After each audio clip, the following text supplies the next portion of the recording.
Hey guys, what's up? Darcy here at 6 Strings 9 Lives, back for another part in my 10 of my favorite series.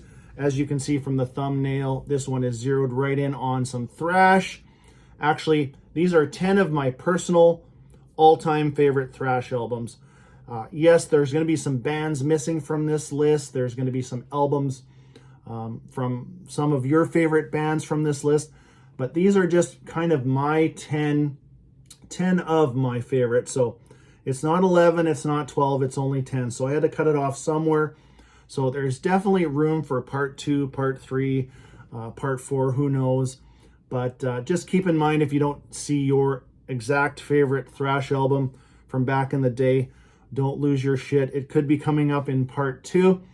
But what I wanted to do, for the most part, what I meant to say is, you're going to know most of these albums, you're going to know most of these bands, but I'm going to give you a little bit of backstory of kind of when I got into these bands, whether I got in from, day 1, day 2, day 1,000, whatever.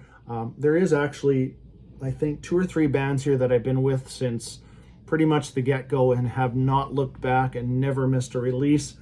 There's one band in here that's actually, in the scheme of things, fairly new to me, that I've learned just to love, really got into them over the past, 4 to 5 years. So I will just kind of do that in this video, let you know, because like I said, you're going to know most of these albums. You're going to know that they are thrasher pieces, and there might be 1 or 2 that you haven't heard of, or bands that you don't know a lot of their discography, but for the most part, you probably will know them. So I have 9 out of 10 of these I have on vinyl. If you watched my channel before, thrash is one of my personal favorite genres, so I do collect a lot of thrash on vinyl. But this one, some good news I just read the other day, is getting a reissue on April 15th for one of my personal vinyl grails. And like I said, the only one that I don't have to show you today. But first up today, and these are in no particular order, they're all, like I said, they're all thrasher pieces, and one day one could be higher or lower. It's just preference. So just thought it might be a little bit of an interesting video, giving you a bit of backstory of when I got into these bands. And let me know in the comments, do you like, well, if you're watching this and it's a thrash video, most likely you're going to probably know and like a lot of these bands. But here is Flotsam and Jetsam, No Place for Disgrace. This is just an absolute thrasher piece. 99% of it is anyways. You could take out the cover of Elton John's Saturday Night's Out Alright for Fighting, easily throw that away and get this thing down to about a 44-minute album, and it would just be perfect. But this one is getting a reissue on Music on Vinyl, April, April 15th. Go out and pre-order that one. You don't want to miss it. If you like thrash, this needs to be in your collection as far as I am concerned. And their debut of a lot of people say, well, I'll take the debut over this. This is, remember, it's a kind of a personal history or whatever of what I consider probably the top albums from these bands. And stay tuned for a part 2 or 3. But yeah, top to bottom, Jason Newsted, you know the story. He came from this band, went on to Metallica. But Jason only really appeared on the very first album. He did some songwriting for this album, about 3 songs. He did a little bit of songwriting many, many years later on an album called Ugly Noise from Flotsam and Jetsam. They've been, for the most part, lots of thrashy elements in all their albums. Some are pure thrash, some are more on the US power metal, mixed with a little bit of speed metal. But great band to check out, and if you've not looked past their first 2 albums, there's plenty more to check out, including last year's awesome album called Blood in the Water. But there's that one.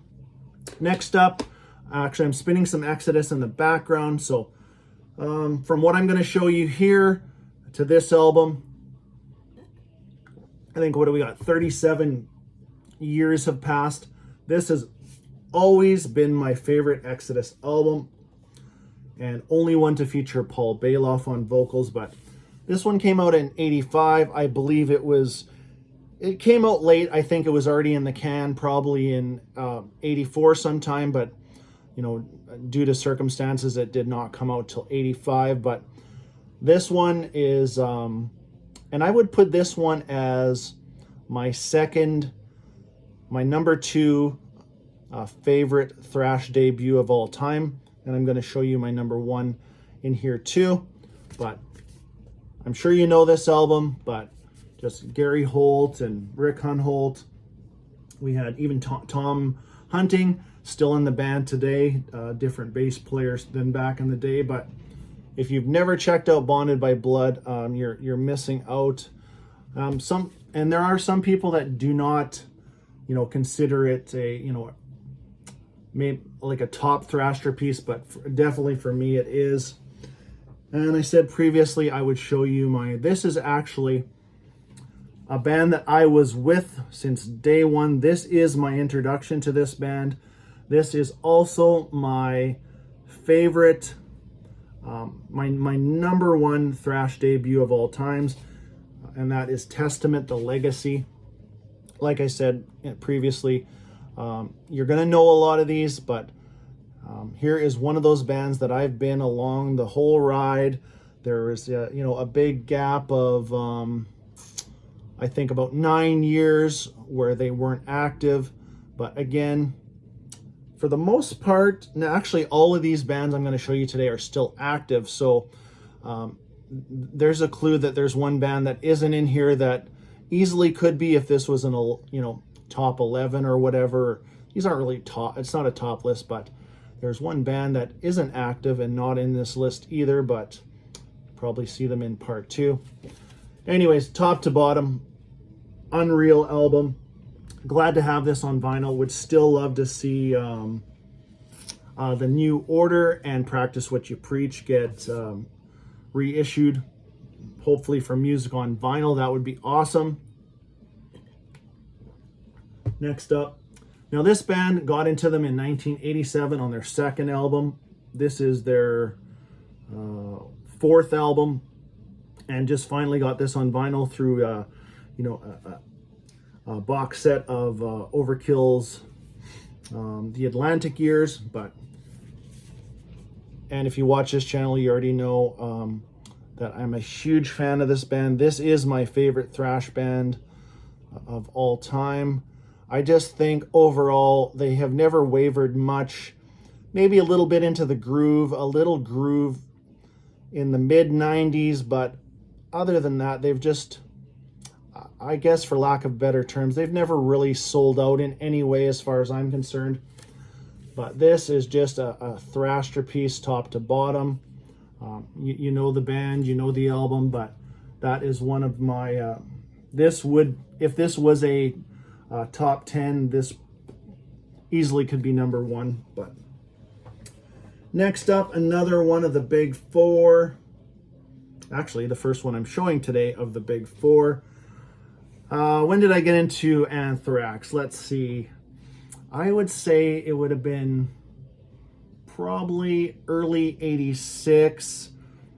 I don't think I saw the video for Madhouse right off the get-go.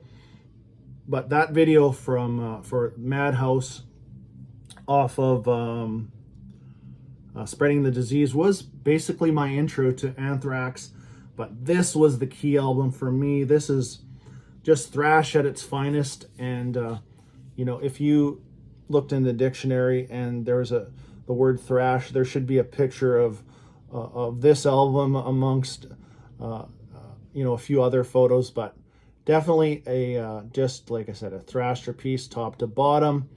Anthrax still going to this day. Hope they're going to hammer out a new album here.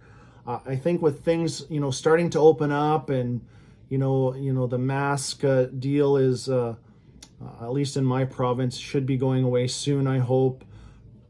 It is to the public is what I meant to say, but there's still, you know, certain industries where you have to wear masks and things like that. But hopefully Anthrax is got something already in the can and ready to go.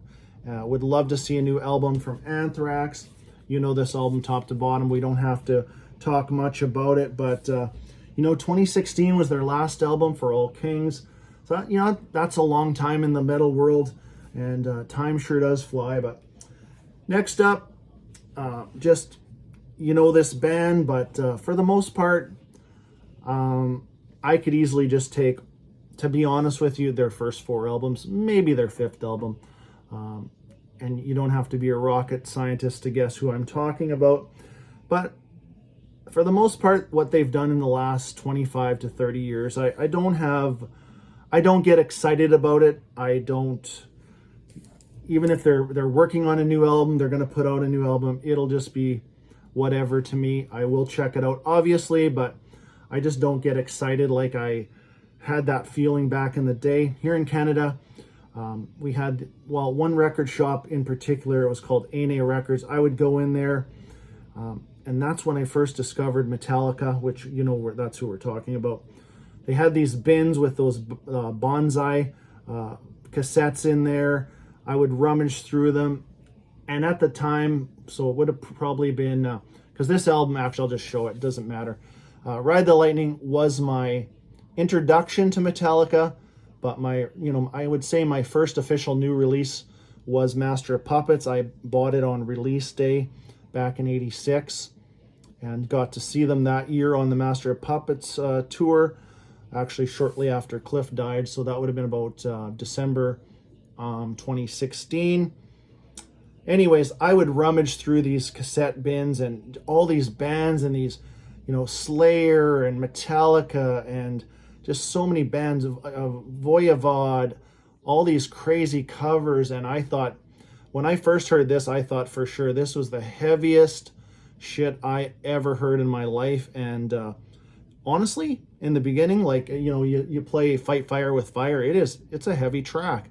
And I thought, am I really going to like this? But man, it grew on me and, obviously stuck with me all these years later. But this is definitely, if I had to pick that one Metallica album, I mean, like I said, the first 4, they're pretty much flawless albums. But after that, but of course the Black Album, you can't deny that's not a good album. I played it to death in my life. It's kind of burnt in my brain.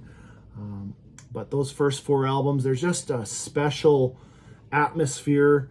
And those of you that grew up with these albums and bought them in and around release day, that feeling inside, it's hard to describe, but if you've lived through it, you know exactly what I'm saying. So, and that goes right into, what do we got? 4 left here.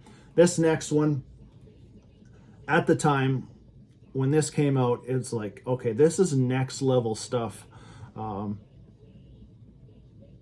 And even their album that came after this, which easily could be on a list like this, but this was my introduction to Megadeath, and of course this iconic cover.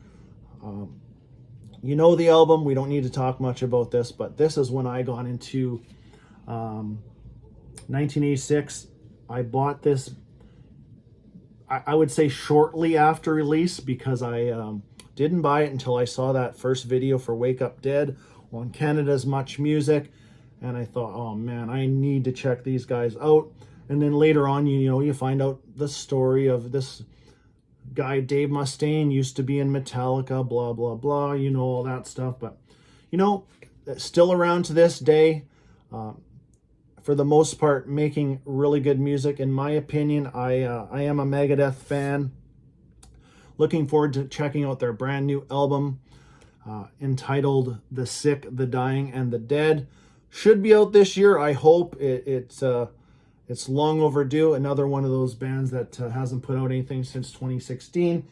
But I'm sure you know the backstory of Dave and cancer and, some lineup issues, things like that. But hopefully it's worth the wait. Next up is another one of my favorite thrash bands.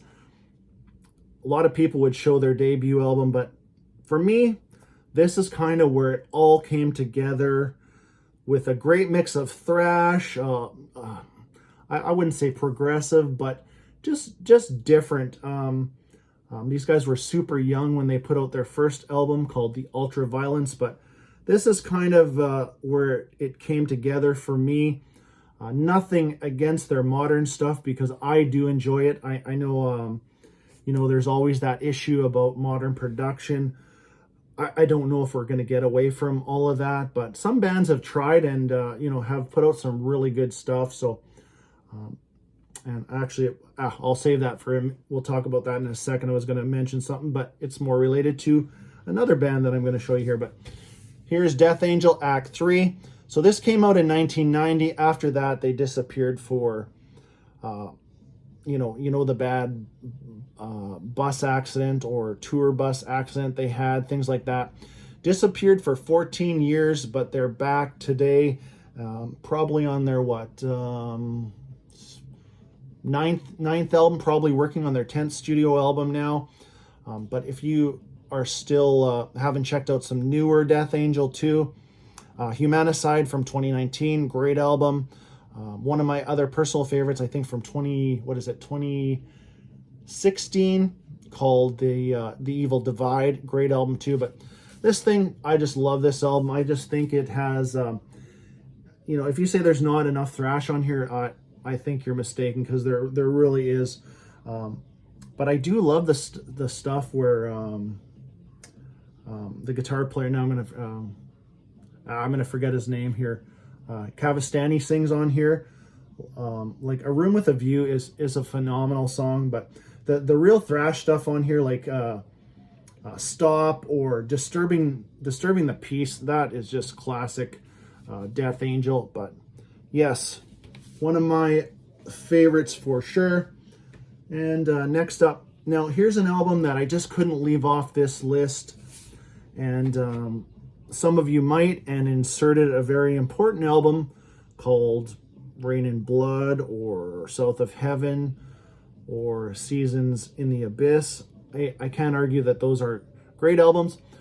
I am a Slayer fan for the most part, but maybe not as big a Slayer fan as some of you out there, but definitely a Slayer fan. And like I said, if this was in 11 top or whatever, 10 of or 11 of my favorites, you'd probably see it. But this one, I've said it before, probably in 2 other videos, this is an album that if you're into thrash and you put it on the need to listen to before you die list, this is one of them.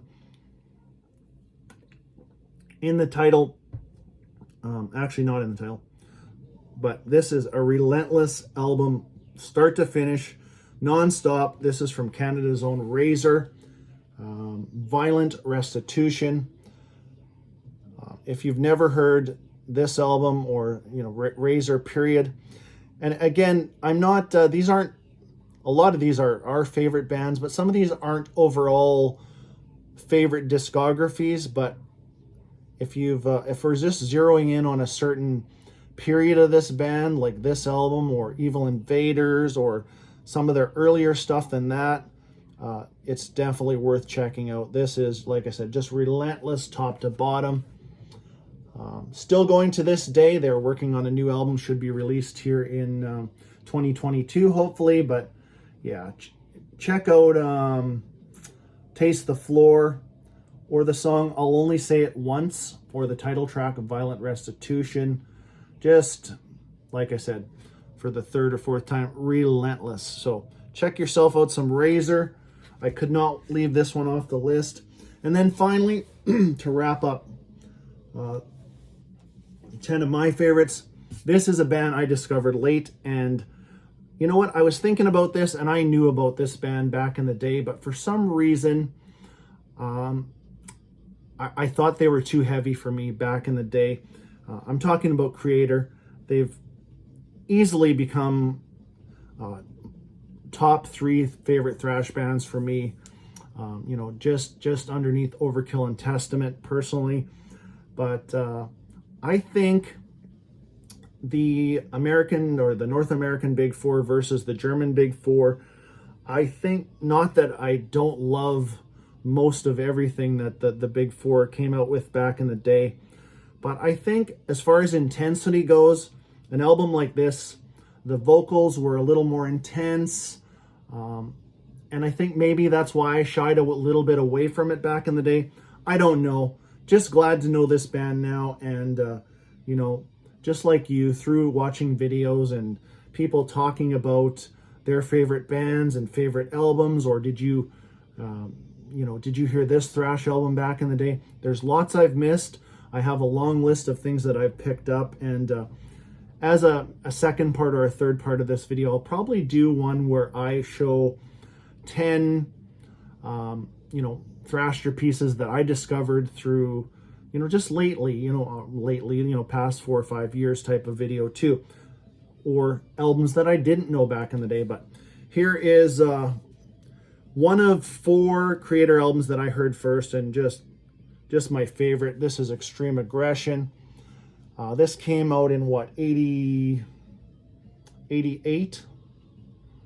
89. 88 already. I'm pretty sure it's 89, but if I would have known about this properly back in the day, this would be, it